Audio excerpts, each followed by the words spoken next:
Do all bad guys in this franchise all just hang out at these clubs with pink and blue neon lights? I think that make you way too easy to find. Hey, I'm looking for Frankie Knuckles.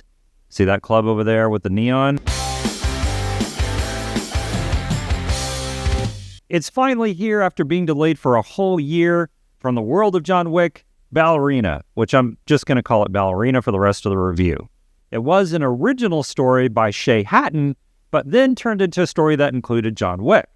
The movie's directed by Len Wiseman, director of classics such as Underworld and the whole Underworld franchise and the Total Recall reboot that should have never existed, and Live Free or Die Hard, which actually I didn't mind.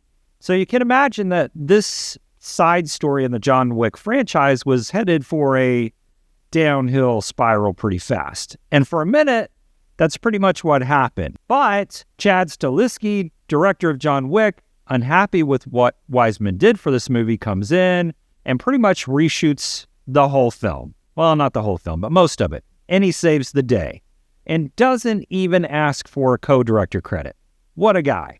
Ballerina stars Ana de Armas as Eve, a trained killer out for revenge. After her father's killed by a tribe marked with an X on the wrist, she's taken in by the director, played by Anjelica Huston from previous John Wick films. She's trained to be an assassin with the director's Ruska Roma tribe, the same place that John Wick was trained and raised. Once she's fully trained, she's let out on a few missions and runs into one of the guys who is in the tribe who killed her father. She then goes rogue and is determined to find out who these people are and get revenge. The director, who's not having it, sends the Baba Yaga himself, John Wick, to take care of the situation, because in the John Wick world, there are rules and consequences to those rules, as we've seen for John Wick in his story. Now, I've read some of the original scenes for this film, and this could have been a very different movie altogether. And with all of the bad press the film was getting in production and from all the negative stuff I've heard online, I didn't have a lot of hope. But I have to say this movie rocked my world. It was a ton of fun and a great summer blockbuster. Is it perfect? No. And yeah, it has some really illogical, ridiculous fight scenes that don't rely on the rules of physics, but it's kind of what makes this movie fun. It's like those wild, ridiculous action movies of the 80s that I used to love so much. It's not supposed to be realistic. It's supposed to be fun. For an origin story, it starts off pretty chaotic, which is amazing. And it does slow down a little during her entry into the assassin world, but then picks right back up again. But compared to John Wick's origin story in first film, I actually found it a little faster in the story structure. This revenge story is a little played out, but I didn't mind it in this movie. I thought we were getting a sort of Black Widow movie again, which I was kind of afraid of, just in the John Wick world. And we kind of do, but again, didn't bother me. It feels very much a John Wick world movie. But the character feels very different. She's not trying to be John Wick. She's not as strong or as fast or as skilled as John Wick. And when she has to fight John Wick, there's no competition. It's sort of like watching an 8-year-old sister attack her 21-year-old brother. It's not going to work. I love that they did this because if she could have held her own with the Baba Yaga, it would have cheapened the whole John Wick character. I love that Keanu Reeves is back as John Wick. It's great to see him again, but honestly, they didn't really need him, surprisingly. Ana Armas holds this movie on her own. I mean, don't get me wrong. I love seeing him. His first cameo is short and a nice nod to the franchise. But then again, he comes back at the end to play cleanup. And again, great to see him, but I don't think it was really necessary. You do get to see him fight some bad guys, so he isn't just showing up and not contributing. And it was great to see him in action again. But again, the Eve character was enough to hold the film for me. I love that they had Winston and the director, and I did get the chills seeing Lance Reddick again, greeting her at the Continental. But if this wasn't set in the John Wick universe, I would have still thought that this would have worked for me. Because it's in this world, it sort of feels like a side quest or a DLC for a game like Spider-Man that you can buy after you've beat the main game. I'm kind of conflicted because I kind of want it to be its own thing, but at the same time, I miss the John Wick world so much that I'm glad it's a part of it. And actually, it was a great marketing strategy to get as many people that they could to the theater to see this film, though. What makes this film work in the beginning is the insane, ridiculous action scenes. And they are very fantastic and pretty ridiculous, but fun. It feels very much like a video game. And watching these intense fight scenes are sort of satisfying in that video game sort of way. It made me want to break out the VR game Pistol Whip again. I love how her first mission, she gets owned, and she kind of has a hard time completing it.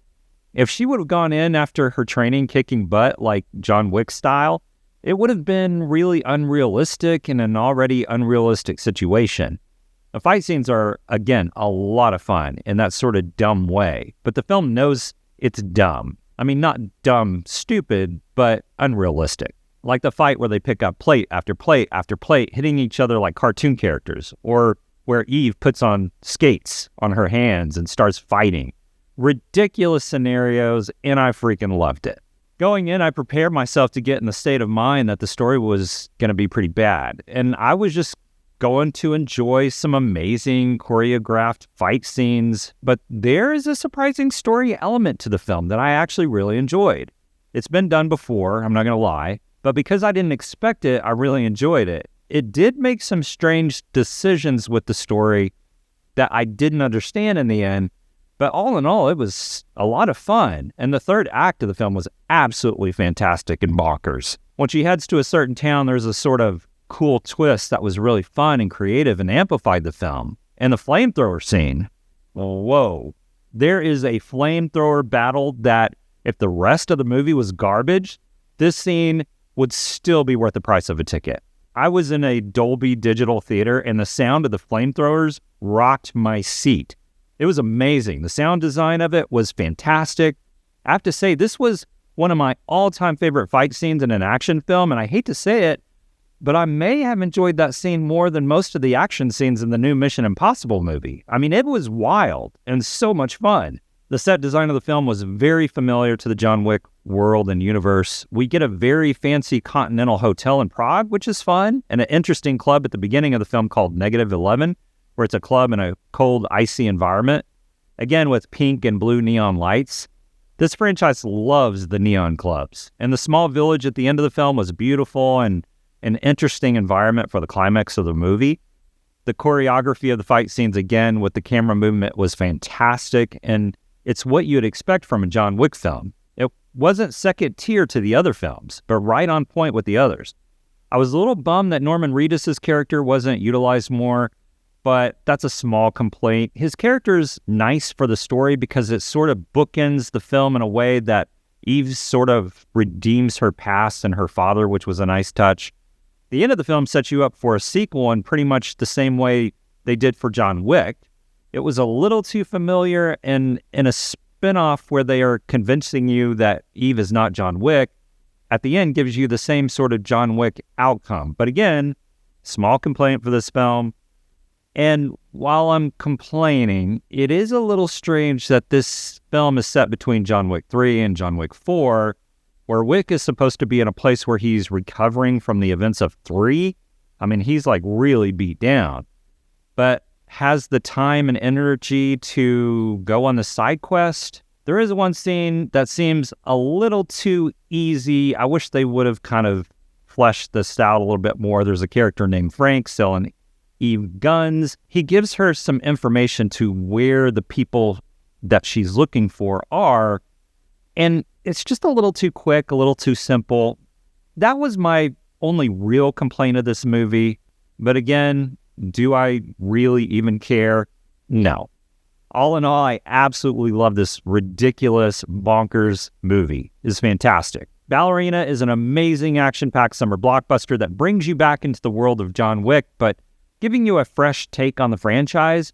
It's a great origin story to a character that I have no doubt we will see more of in the future. It has some fantastic fight scenes, a pretty great story that, yes, you've heard it before, but is still enjoyable because of the way it's written.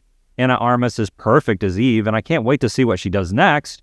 I'm giving Ballerina 4 out of 5 stars for all these reasons. It's just a really fun time at the movies.